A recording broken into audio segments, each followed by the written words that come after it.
All right, so the A's lost their third straight game to open up a series against the Seattle Mariners, obviously a division foe, and our first time playing them this season. Close ball game.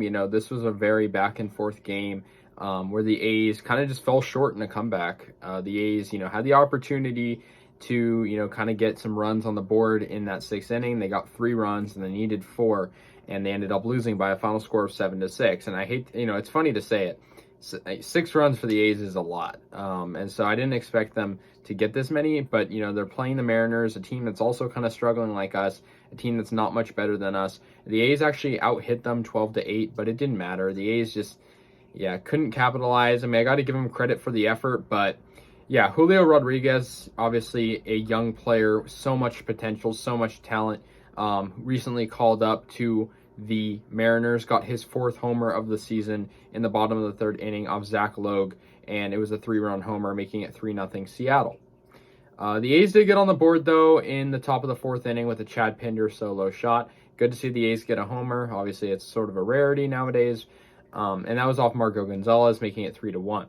Kevin Smith got the A's another run on the board with a sac fly in the top of the 4th inning, making it 3-2. Pretty nice hit ball, and it got the job done. Tony Kemp tied up the game for Oakland in the top of the 4th inning as well. Runners on the corners, hits a little bloop single to left field, and that brings in Bethancourt from third. So, the A's tied it up at 3, and I thought, okay, maybe, they can, they had a bad start to this game giving out that homer, but, they're kind of chipping away now and getting runs, so maybe they can, take the lead. However, to my surprise, well, not really, Cal Raleigh hit a 2-run homer off Zach Logue, and I mean, he's hitting 0.85 before this homer. He's hitting 0.85. Now, albeit he did have 3 homers, but that's a very low average, and I thought, there's no way, he's going to get a homer here, and he hit a 2-run shot to left field, and that made it 5-3 Seattle Mariners. And it was his 5th hit of the season, but his 4th home run. That's crazy how that is, right? I mean, very consistent getting homers for Cal Raleigh, I guess. Eugenio Suarez got a 2-run homer in the bottom of the 5th inning, making it 7-3. And, that was the last of the Mariners' runs. And I thought, that's kind of the nail in the coffin. Zach Logue, at that point, he'd given up all these runs. But the A's sort of had this kind of interesting comeback, like I mentioned earlier. Tony Kemp got a 2nd RBI single of the game with the bases loaded, making it 7-4.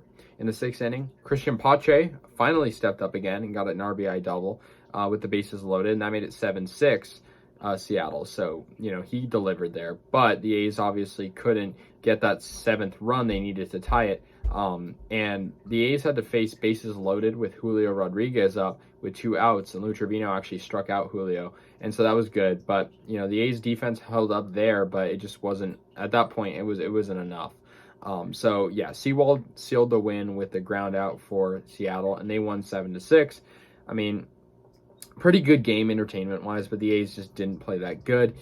Pitching wise, Zach Logue struggled in the 3 and 4 and 5 innings, giving up 3, 2, and 2 respectively. All 7 runs came in those middle 3 frames.